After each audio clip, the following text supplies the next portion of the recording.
What's going on, guys? Today I'm going to be showing you guys how to learn and master supply and demand, basically the simplistics first, and how we can find potential supply and demand zones, what is supply and what is demand, and how we can use it to our advantage when looking for entries and exits while trading. So first things first, understanding what supply is.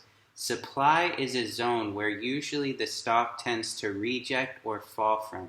Supply is where there is a lot of sellers at, and demand is where there's a lot of buyers at. I want you guys to think of supply as when you walk into a grocery store and there's a certain cookie with a lot of supply.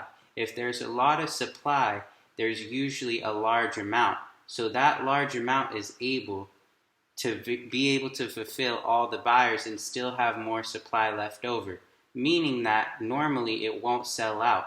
So I want you guys to think of a certain supply as a place where there's a lot of sellers and the stock price will have a hard time breaking above. A lot of people are trying to sell at that price point. Now for demand, demand is where there's a lot of buyers. So you go to the store and there's a great discount on an item that already has demand, then usually it's going to sell out quickly because there is an over excessive amount of buyers at that price point. So that's what we want to think of when we're looking at demand, and that is where the stock price normally usually tends to bounce at. So demand, we're always looking for buyers, looking for a bounce. Supply, we're looking for sellers or looking for a reject at that level. So let's figure out with the charts how we can find our supply and how we can find our demand. So what I personally use is thinkorswim charts to be able to chart out all my entries and exits, look for certain positions. You can also use TradingView or TrendSpider. Personally, I just use thinkorswim because it's easiest for me because I already trade on thinkorswim. So what you always want to do is start on the furthest away time frame and then slowly make your way down. My favorite time frame to look at is the 4-hour, 180-day 4-hour chart to find my supply and demand. I'm going to look at this chart to figure out where I see supply and where I see demand. So, where to find supply and where to find demand? First things first, you want to be able to understand and see where has the price of the stock you're looking at rejected multiple times and where has it bounced multiple times. So right now we're looking at Tesla. As we could see in this range, we have rejected multiple times and pulled back down. Same thing happened right here. We came into this zone once again, rejected, and came back down. So already, if we never got to this time frame or point in time before we got here, if we were only able to see this, coming into this trading day, we know that we're pushing into a supply zone because we had rejected that level multiple times before. All we're doing is simply paying attention to what happened to the past, and we're using it for the future or using it for the day of. Same thing. Now we can come to this day even, and we know that since we rejected this supply, where there is a lot of sellers or potential reject, we could look for it in the future, which is right here once again, and we rejected that same exact level. So as you guys could see, there's some type of pattern showing up here, and we're rejecting from this same zone multiple times. So what we want to make sure we mark down and know for the future when we're coming into this zone, that this 370 level on Tesla is a supply zone.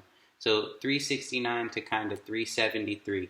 So also another thing to add when you're looking for supply and demand, it's never going to really be an exact number. Like it's never going to be like a key level. It's not going to be like 371.5 is the supply or the reject level. It's always going to be something like 370 to 371.5. And then once you start to see some sort of rejection or weakness, that's when you would, try to play the downside.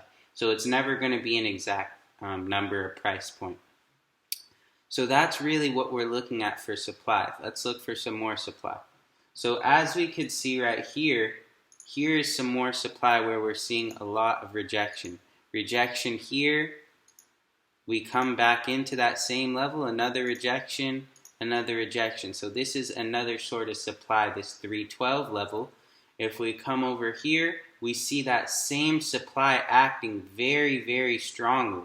So we had all this supply previously. Now we're coming back, and this day before market opens, we should know there's a supply here, so we could look to play a reject. We push into it and reject very, very heavily down. This isn't rocket science. We're simply looking at what happened in the past and executing. Executing is the hard part. Same thing, rejecting at the same levels from our supply zone once again. And this is exactly what I mean by being able to know how to chart, being able to know what you're doing, being able to find those supply zones. And especially in this market, it's not always just playing off of a key level. It's being able to identify and find these supply and demand zones and use them to your advantage. So here's where we found another supply zone to play for a potential reject, looking at Tesla. So we would pull this here, and kind of this 308 to 315 range is where we could find some weakness. Reject here, reject here, reject here, reject here, reject here. All throughout this zone as well. So now what we're going to do is look for some demand. So as we could see, looking right off the bat, try to figure out where you guys see demand. As we could see, we bounce heavily right here.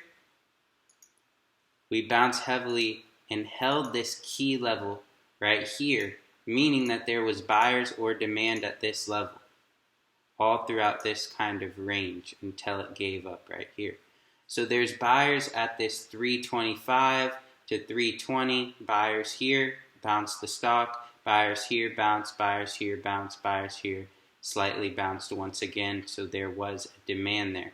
We bounced off this key level multiple times, meaning that there obviously is some sort of buyers in this key range or level. Same thing goes down here. Let's look for another bounce. As we could see, we bounce here. We also bounced off here. We wicked off here actually. So there's some sort of buyers, but as you could see, it's not as strong in this specific range. Same thing kind of down here. We bounce heavily. This place, we bounced around 226 heavily as well, all the way to 260. But as you could see, if we're looking at the chart specifically, obviously our supply zones are much more clear on this 4-hour time frame. So we're able to find a lot more supply, clean supply levels. And that's where you actually want to execute, where you could find a clean supply that has proven to reject multiple times, like this 310 to 320 key level, key rejection point for supply on Tesla. So if we pulled back into it with weakness, SPY, QQQ showed weakness, overall market showed weakness. Even while Tesla is pushing into this level, we could watch to short it back to the downside and make our price targets. We'll get more into price targets, figuring everything out. A quick recap, remember guys, supply is where we look for a reject or find sellers, and then demand is where we look for buyers or a potential bounce. So always keep that in mind. Make sure you guys remember that. And I hope that this video helped you guys out. Make sure you guys join the Discord to trade with us this week. I'll be posting all my trades along with Kenneth and Sativa and Malik in the Discord. So I hope to see you guys in the Project 3 Discord. Make sure you guys follow all of my socials at Day the CEO, at Day Options, at Project 3 Trading. Hope you guys have a great trading week. And if you guys have any other video recommendations, make sure to leave them in the Discord or in the comments. Enjoy the rest of your week. And that's it for today.